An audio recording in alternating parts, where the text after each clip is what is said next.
25 থেকে 30,000 কম্বল নিয়েছে, উনি সবাইকে একটা করে দেবে, দিয়ে তাদের মুডটা ঘুরিয়ে ভোটটা নেবার ধান্দা করবে। শওকতকে জঙ্গি মনোভাবপূর্ণ ব্যক্তি বলে মনে করে। যে শওকত ভোট আবার আগে থাকতে সিগন্যাল দিয়ে দিয়েছে, বলে দিয়েছে 2-5টা মায়ের কোল যদি খালি হয় সেও আচ্ছা। ভাঙড়ে অধিকাংশ তৃণমূলের নেতারা এবং সমর্থকরা তিনি মমতা বন্দ্যোপাধ্যায়ের কাছে অনুরোধ করছেন যে দিদি আপনি 2026 বিধানসভা নির্বাচনকে সামনে রেখে আপনি ভাঙড়ের দিকে নজর দিন, কারণ শওকত মোল্লাকে যদি দায়িত্ব রাখেন আমরা দায়িত্ব সহকারে বলছি তৃণমূল কংগ্রেসকে হারাবো। তৃণমূলের নেতারা এমন মন্তব্য করছেন। কে কি হারাবে না হারাবে, কে কি জিতবে আমার দেখার দরকার নেই। আমি যেটা ভালোভাবে ওখান থেকে খবর জেনেছি, পশ্চিমবাংলার মুখ্যমন্ত্রী মমতা ব্যানার্জি উনি বাংলায় খুনোখুনি দাঙ্গা রাজনীতি চায় না, মায়ের কোল খালি হবে উনি চায় না, বোন বিধবা উনি চায় না, বাচ্চা অনাথ হবে উনি চায় না। আমি আপনাকে এইটা জোর গলায় বলতে পারি, ভাঙড় এবং ক্যানিংয়ে আগেও বলেছি আবার বলছি, শওকত বিরোধী ভোট হবে, মমতা ব্যানার্জি বিরোধী ভোট হবে না, টিএমসি বিরোধী ভোট হবে না, ওখানে শওকত বিরোধী ভোট হবে, এইটা আমি বলতে পারি। যে শওকত ভোট আবার আগে থাকতে সিগন্যাল দিয়ে দিয়েছে, বলে দিয়েছে 2-5টা মায়ের কোল যদি খালি হয় সেও আচ্ছা। ভাঙড়ের মানুষ, ক্যানিংয়ের মানুষ শওকতকে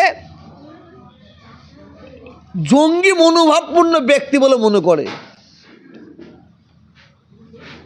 শওকতকে তুলাবাজ বলে মনে করে। আমি বলছি না, ভাঙড় এবং ক্যানিংয়ের মানুষ বলছে শওকত যদি ভাঙড় কিংবা ক্যানিংয়ে দাঁড়ায়, লিখে নেন ভাঙড় ক্যানিংয়ের অনেক মায়ের কোল খালি হবে, লিখে নেন। মমতা ব্যানার্জি যদি চাই ভাঙড় কিংবা ক্যানিংয়ের মানুষের মায়েদের কোল খালি হোক, বিধবা হোক, বাচ্চারা অনাথ হোক, তাহলে শওকতকে দেখবে। কিন্তু মমতা ব্যানার্জি যখনই ভোট চেয়েছে আমরা জানি, উনি কিন্তু বলেছেন ভোটটা আমাকে দেন, আমাকে দেখে দেন। এবারে কিন্তু মমতা ব্যানার্জির এই কথাটা সব জায়গায় চলবে না। মমতা ব্যানার্জি ভাঙড়ে গিয়ে বলে শওকতের হাতটা ধরে ভোটটা আমাকে দেন, রেখে দিতে হবে না, মমতা ব্যানার্জির কথা শুনবে না মানুষ। ঠিক এই ধরনের পশ্চিম বাংলায় অনেক অত্যাচারিত, জুলুমবাজ, তুলাবাজ, মুসলমানদের মিথ্যা করে কেস খাওয়ানো ব্যক্তি অনেক এমএলএ আছে, যারা দিনের বেলায় তৃণমূল, রাত্রিবেলা তারা বিজেপি। কারণ মমতা ব্যানার্জির উন্নয়ন বাংলার মানুষ ভুলতে পারে না। আমি যদি জীবনে বাঁচতে না পারলাম আমার উন্নয়ন কি হবে? আমার ছেলে যদি মরে যায় উন্নয়নের কী লাভ? আমার সামনে সুন্দর সুন্দর খাবার আছে, আমার ছেলে খেতে পারবে না, খুন হয়ে যাবে, সে খাবারের কী মূল্য আছে? উন্নয়ন বাংলার মুখ্যমন্ত্রী যা করেছে 34 বছরের সরকার তার ধারে কাছে ঘেঁষতে পারবে না। কিন্তু এই কালপিট কিছু এমএলএ আছে, এমপি আছে, তাদের ঘরে সরাতে হবে। এটা আমি বলতে পারি আপনাকে আর একটা নিউজ দিচ্ছি। এর আগে দিয়েছিলাম কিসের নিউজ? যে ভাঙড় ক্যানিংয়ের মানুষকে আমি বলেছি আপনারা সতর্ক থাকবেন। যদি আপনার বাড়িতে রাত্রে পুলিশ আসে, থানায় ফোন করে জানবেন ওসিকে, তারপরে দরজা খুলবেন। আরেকটা নিউজ দিচ্ছি, যেটা ভাঙড় এবার ক্যানিংয়ের মানুষের কাছে খবর এসেছে। শওকত মোল্লা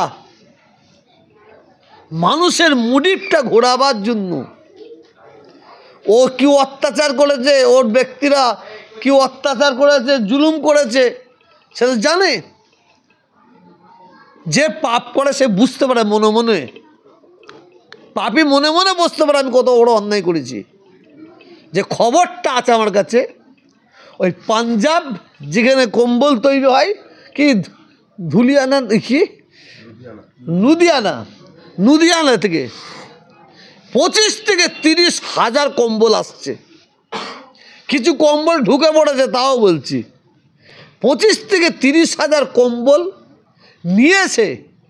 উনি সবাইকে একটা করে দেবে, দিয়ে তাদের মুডটা ঘুরিয়ে ভোটটা নেবার ধান্দা করবে। অত সহজ নয়, অত সহজ নয়। আমি ভাঙড়ের ক্যানিংয়ের মানুষকে বলবো, যদি আপনাদের কম্বল দেয় আপনারা অবশ্যই কম্বল নেবেন। ওই কম্বলটা মনে রাখবেন, ওটা শওকতের বাবার পয়সা কম্বল নাই। আমি আবার বলছি, শওকতের বাবার পয়সার কম্বল নাই, ওটা আপনাদের রক্তের পয়সা, আপনাদের রক্ত চুষা পয়সা। কম্বল নেবেন, কিন্তু ভুল করবেন না, ভুল করবেন না।